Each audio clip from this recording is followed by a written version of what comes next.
The announcement that we are making today is a major new wind project that will increase the installed wind capacity in South Dakota by approximately 1/3.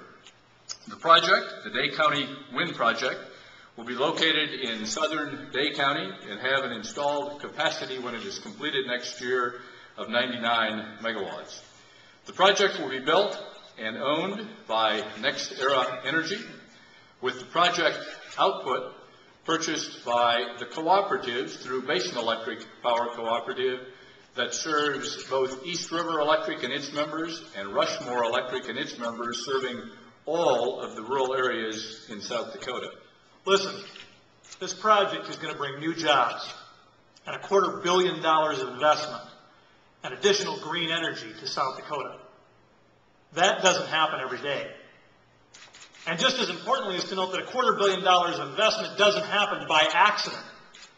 It happens because of leadership and commitment and resources. And for years and years and years, East River has come to the table, and everybody in the cooperative family has come to the table with those three ingredients. And I don't think we'd be here today if that wasn't the case. And I don't think it's overstating it to say that had it not been for the investments in power plants and pipelines, we wouldn't be here for this big announcement today. I think for our country to really get it right, we need both traditional and alternative generation. And the good news for our region and for this state and for the cooperative members of South Dakota is that East River Electric and Basin Electric do those two things very, very well. Basin Electric was formed as the supplemental power provider to Western Area Power Administration. And so for the last 50 years, we have worked hand in glove with Western Area Power Administration, and this is just one more example of how we make that work together. Now, I would be remiss, though, if I wouldn't say that the key to making this happen is in this room, which is our membership. Basin Electric, as Jeff mentioned, serves all the cooperatives in South Dakota through East River and Rushmore, our Class A systems.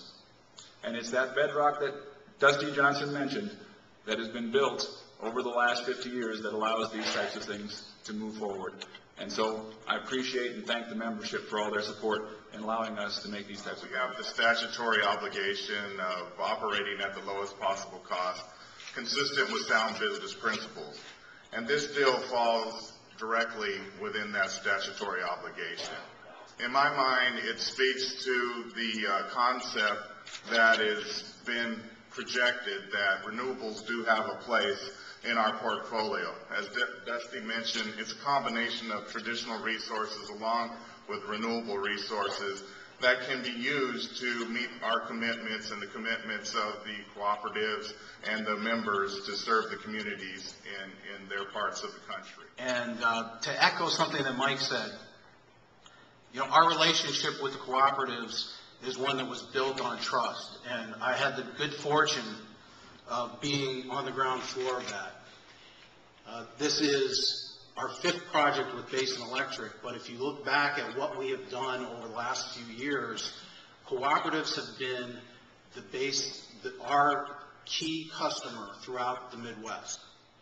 When I come to a meeting like this, I'm reminded why we love this so much. I mean, this really is the platform and certainly the heart of America being right here. Reported earlier in our meeting that the cooperatives are, through Basin Electric, are pursuing another project in South Dakota that we hope to go forward in 2010 of approximately 150 megawatts, which will lead to the cooperatives that are part of the Basin Electric Power Supply family being either responsible for, through arrangements like we've announced here today, or direct ownership of having approximately 575 megawatts of wind power in the ground, providing rural consumers through the Upper Great Plains region by the end of 2010 or into 2011.